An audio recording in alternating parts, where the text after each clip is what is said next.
Et c'est le moment de la chronique culture de 64 minutes et c'est avec Isabelle Soler. Et pour commencer, le Festival de Pâques à Aix-en-Provence. Regardez et surtout, écoutez.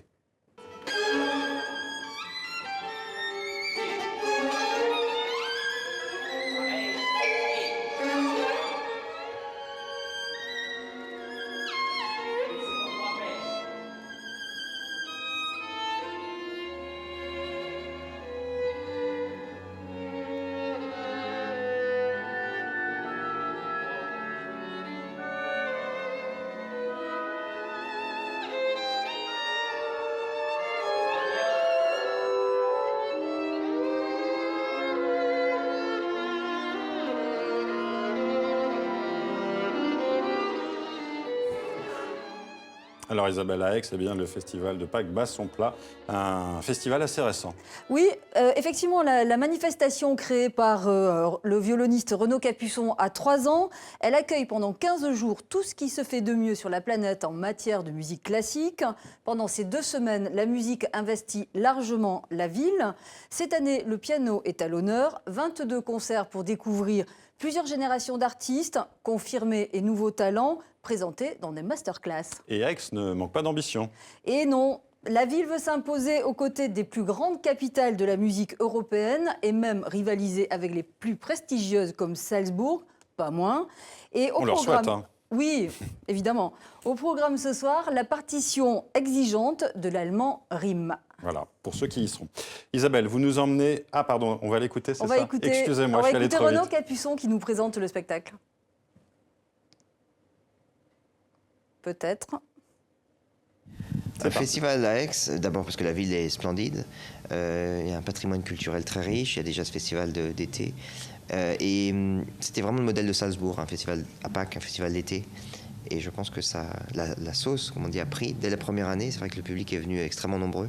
Parfois, on construit un programme autour d'un artiste, parfois c'est autour d'une œuvre, parfois c'est autour d'un thème. Wolfgang Riem, c'est le Beethoven ou le Brahms allemand d'aujourd'hui. Voilà, c'est le grand compositeur allemand d'aujourd'hui. Il faut se dire que en créant cette œuvre ici ce soir, il faut se remettre à la place de Brahms qui créait ses œuvres à la même époque. Voilà, c'est pour ça que je dis musique d'aujourd'hui, parce que c'est une musique qui est très lyrique en même temps, qui n'est pas du tout agressive, mais c'est de la musique qui correspond à notre époque. Et je trouve ça important, bien sûr, de jouer du Schubert, du Brahms et du Beethoven, mais aussi de donner une place à la musique d'aujourd'hui. Il s'est donné envie, hein, Renaud Capuçon.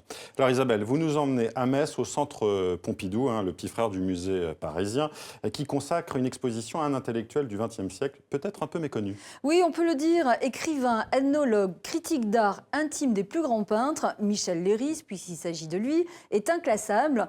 Disons pour faire court qu'il est l'un des intellectuels les plus marquants du siècle dernier, mais que le grand public le connaît peu ou même pas du tout. Le Centre Pompidou-Metz a donc voulu le remettre dans la lumière. Et beaucoup de documents sont présentés là-bas. Hein. Oui, énormément. Des films, des manuscrits, des objets, des tableaux. Le parcours est riche, presque trop.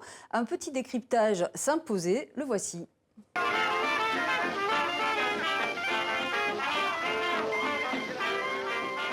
L'exposition a un caractère exceptionnel parce qu'elle tisse ces 3 disciplines en même temps, l'art, la littérature et l'ethnographie. Et à travers Michel Leiris, on peut relire toute l'histoire du XXe siècle. Et c'est une autre histoire du XXe siècle qui est ici présentée.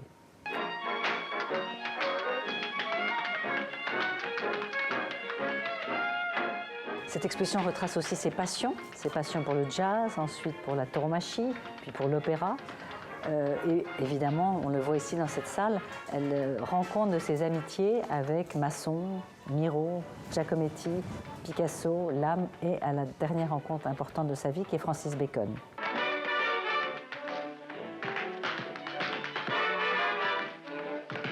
Leiris a une grande culture, il était un grand lecteur, mais rien de ce qu'il a écrit sur d'autres écrivains n'a la force, n'a la profondeur de ce qu'il a écrit sur des peintres.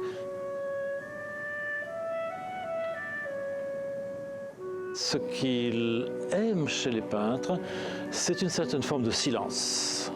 Et je pense qu'il y a chez Leiris une nostalgie pour des formes d'expression artistique qui ne sont pas linguistiques.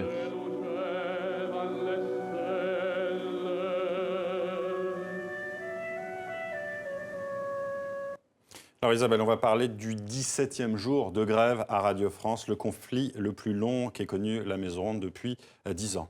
Eh bien, je vous laisse écouter. En raison d'un appel à la grève par plusieurs organisations syndicales portant sur les difficultés budgétaires et la défense de l'emploi à Radio France, nous ne sommes pas en mesure de diffuser l'intégralité de nos programmes habituels. Et oui, silence radio. À Radio France, les auditeurs francophones de la station sont en manque. Ils ont même créé un hashtag « Ma vie sans ma radio ». La situation semblait bloquée hier après la motion de défiance votée contre le PDG Mathieu Gallet. La ministre de la Culture, Fleur Pellerin, a exigé la réouverture des négociations. Elles sont en cours aujourd'hui, à suivre donc. Évidemment. Merci Isabelle, c'était Demander le programme.